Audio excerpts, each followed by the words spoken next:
ito. Okay. So, kamusta po mga ka-Streetwise? Ako po si Takero Miyamoto at welcome po sa aking munting channel. So, mga kababayan, actually, di ba, nung nakaraang araw lang is medyo bumibilib tayo kay JB Ejercito. Yun nga lang po kasi mga kababayan, meron po kasi pagbabanta si JB Ejercito. Di ba? Meron pong pagbabanta si JB Ejercito na siya po ay magiging oposisyon. Siya po ay magiging oposisyon. So, ibig sabihin, pag si JB Ejercito po ay naging oposisyon, siya po ay kasama na kay Rizon Taveros at saka kay Coco Pimentel. Ayan. So, ano yung reason? So, ang reason dito kasi, ito JB Ejercito to join Senate Minority Bloc should Zubiri be ousted. So, ngayon mga kababayan, alam naman po natin na meron po talagang usap-usapan na si Zubiri po ay sisibakin bilang Senate President. Okay. So, ngayon, ang ugong-ugong po na to ay lalong lumalakas. Kasi nga po, nagpapirma pa si Zubiri sa mga senador kung sino yung mga sumusuporta sa kanya. At dito po sa boto po na to, nakakuha po si Zubiri ng 14 boto kasama yung sarili niya. 14 na senador ang bumoto kay Zubiri para siya po ay magpatuloy bilang Senate President. At merong 10. Okay.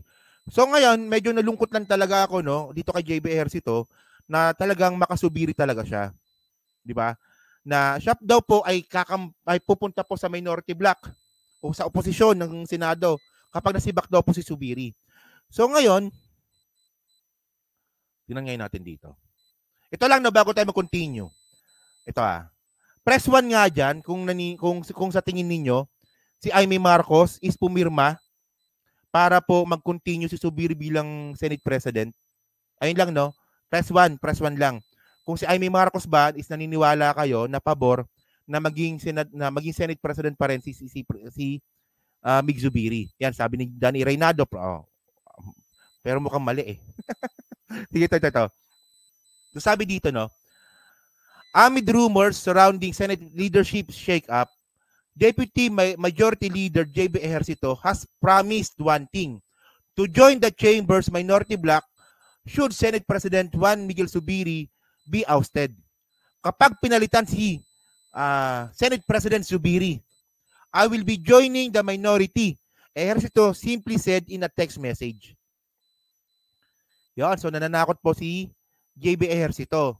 Nananakot siya ngayon na pag nasibak si Zubiri, magiging oposisyon siya. Okay.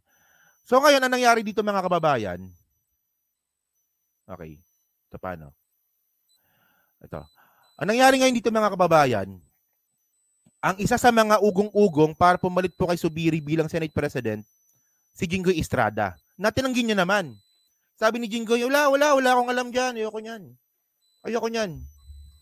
Hindi totoo yan. Di ba? Pero ang tanong, bakit hanggang ngayon hindi ka pa rin pumipirma diyan po sa, di ba, pagsuporta kay Zubiri? Medyo nakakagulat lang 'yan, di ba? Di ba? Kasi kung sinasabi ni Jinggoy Estrada na ayaw niya maging Senate President, bakit hindi ka pa pumipirma? Para po suportahan si Zubiri. Ayun ang medyo nakakapagtaka doon. So, di ba? Sabi dito shake up point Senator Jinggoy Estrada Ejercito, brother of Mig Zubiri. Sorry. Ulitin natin. Shake up point Senator Jinggoy Estrada Ejercito's brother as Zubiri ouster. This, however, be belied by Estrada, who maintain that he has high respect for Zubiri. So sabi dito, to quell all speculations, there's no truth, di ba, to it, said Estrada when asked by reporters in an ambush interview on Monday kahapon, whether or not there's truth to rumors that he would replace Zubiri as a Senate President. Yon. So kayo mga kababayan kasi, ito yung masaya dito. 14 senators on Monday have signed a statement reiterating their resolute and unqualified support Zubiri's leadership. So ngayon, ang ginawa ni Zubiri para malaman niya kung totoo ba talaga yung chismis na tatanggalin siya, nagpapirma siya sa mga senador kung sino ba yung pabor na siya pa rin yung Senate President. Ganon nangyari. So ngayon, ang nangyari dito, ito yung mga pumirma. Ito.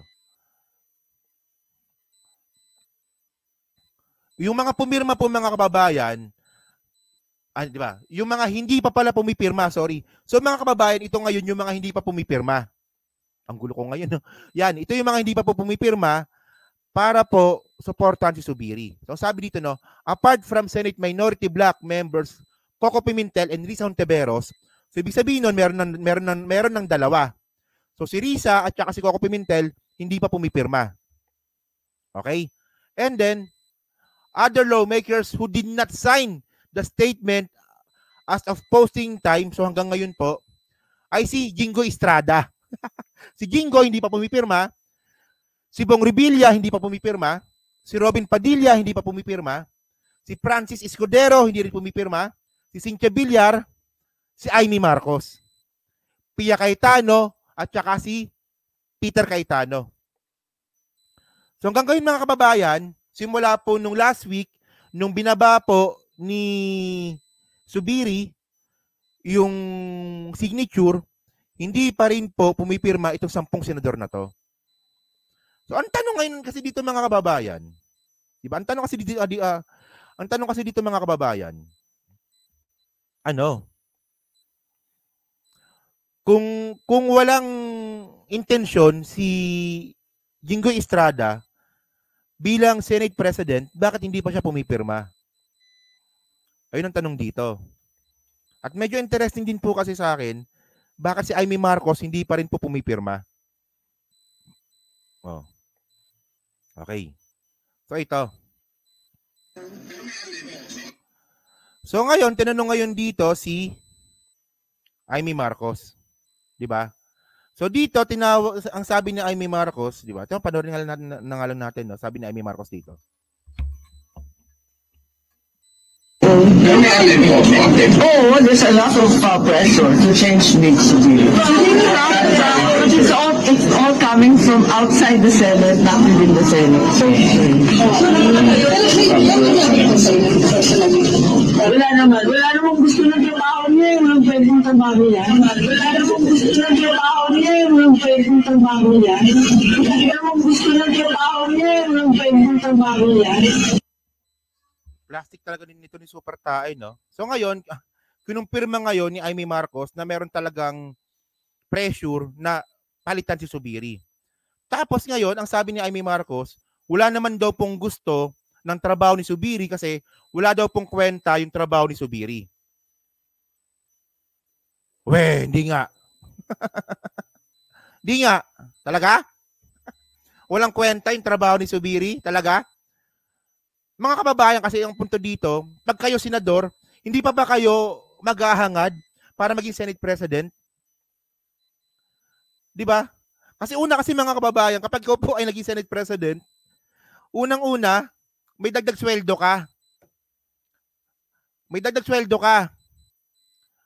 And then, pangalawa, kontrolado mo yung Senate. Ikaw yung magdidesisyon kung ano ba yung dapat pag-usapan at saka hindi pag-usapan. Ikaw magdidesisyon kung ano ba yung priority o hindi. At syempre mga kababayan, ikaw yung pangatlo sa pinakamataas na may katungkulan sa buong Pilipinas. Ang plastic naman ito ni Super Ate, no? Kung sabihin niya walang kwenta yung trabaho ni Zubiri. Hindi nga, di ba? Ang plastic naman ito. So, kayo mga kababayan kasi, ang question ngayon natin dito, si Amy Marcos din ba? Mayroon din bang plano maging Senate President kung bakit hindi pa siya pumipirma? Maniniwala kayo doon na sinabi niya, wala namang kwenta yung trabaho niya eh. Kung wala palang kwenta yung trabaho niya at wala naman palang gusto na pumalit sa kanya, edi pumirma ka na. Ba't ayaw mo pa rin pumirma? So ngayon, ang nangyari dito, ito. So bale, ito po yung mga senador na pabor kay Zubiri. Yung mga pumirma na. Ito, sila to. So, unang-una, siyempre si Bongo. Si Bongo, si Tolentino, si Mark Villar, si Rapi Tulfo, pumirma na si Rapi Tulfo, no? Interesting talaga ako kay Rapi Tulfo, talaga. Tapos pangalan nito?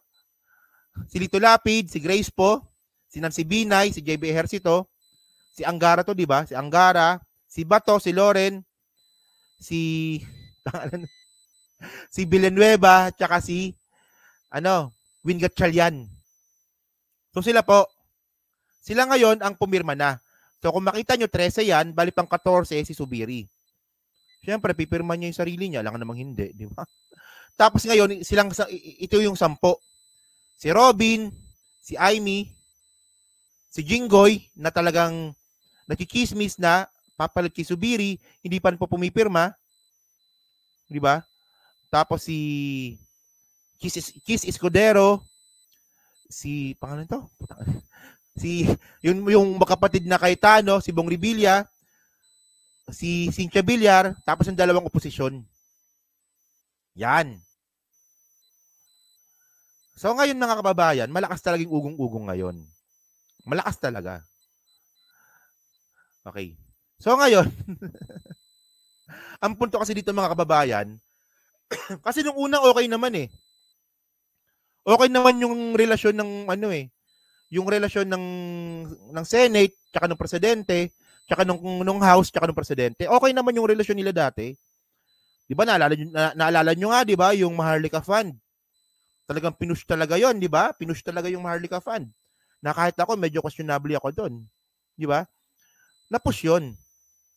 Pero nagsimula talaga yung ugong-ugong na 'yan para palitan si Zubiri. Naniniwala ako ang pinakadahilan dito is yung Chacha. 'Di ba?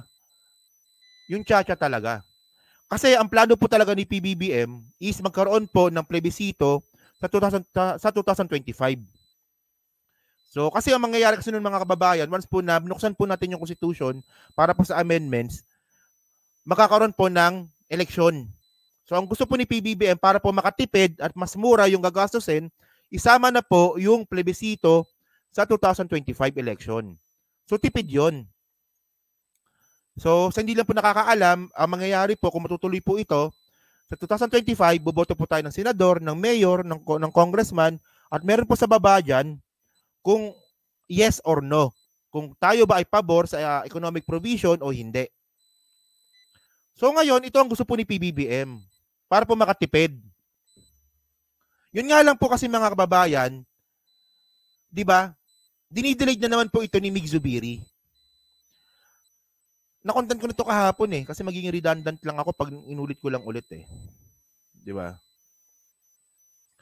So, kasi ito yung nangyari kasi dito. Explain ko lang ulit no, sa hindi pa lang po nakapanood ng content ko kahapon. No? Ang nangyari kasi dito, meron kasing RBH 6 yung Senate at saka RBH 7 yung Congress. So ngayon, ang mangyayari kasi ngayon dito, kasi ayaw ng Senate ng joint voting. Yung boboto yung Congress tsaka Senate ng iisa. Ayaw nila yan. So ang ginawa ngayon ng Congress, nag-file sila ng RBH 7 na ngayon po continuous po na pinag-uusapan. Inaabot nga po sila ng gabi para pag-usapan yan.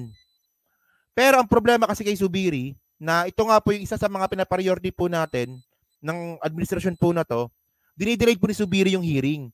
Nagkaroon po ng hearing isang beses lang. At ang sabi nga po ni Zubiri, wala daw silang oras. Sa susunod na lang daw po, pagkatapos daw po ng break. So kailan ba matatapos yung break? Sa August or July, kung di ako nakakamali. So na-delayed na naman. Diba? So, diba, unang-una, ayaw nyo ng People's Initiative na mag-joint voting kayong dalawa. Yun, tapos naman, nung pinagbigyan naman kayo, ayaw nyo naman i-priority yung RBH 6. So ako naniniwala ako na ito po talaga yung isa sa mga reason kung bakit, di ba? Kung bakit merong pressure na tanggalin si Zubiri. Yon. So, tanggalin na lang yan. So yun mga kababayan, no? So kayo ba, ano masabi nyo nga po dito sa pananakot, actually pagbabanta to, no? Pagbabanta ni JB Ejercito na pupunta siya sa oposisyon kapag natanggal si Zubiri. Kayo ba, pabor ba kayo na tanggalin si Zubiri? At syempre, kayo din ba, pabor din ba kayo na ituloy yung economic provision? So So, ayan po yung mga question po natin, no? So, dyan po sa team replays, pa-comment na po sa baba. At dyan po sa hindi pa po nakakapag-like, dyan po sa 670 po na nanonood, palike na lang po ng video po na to, no? Yan.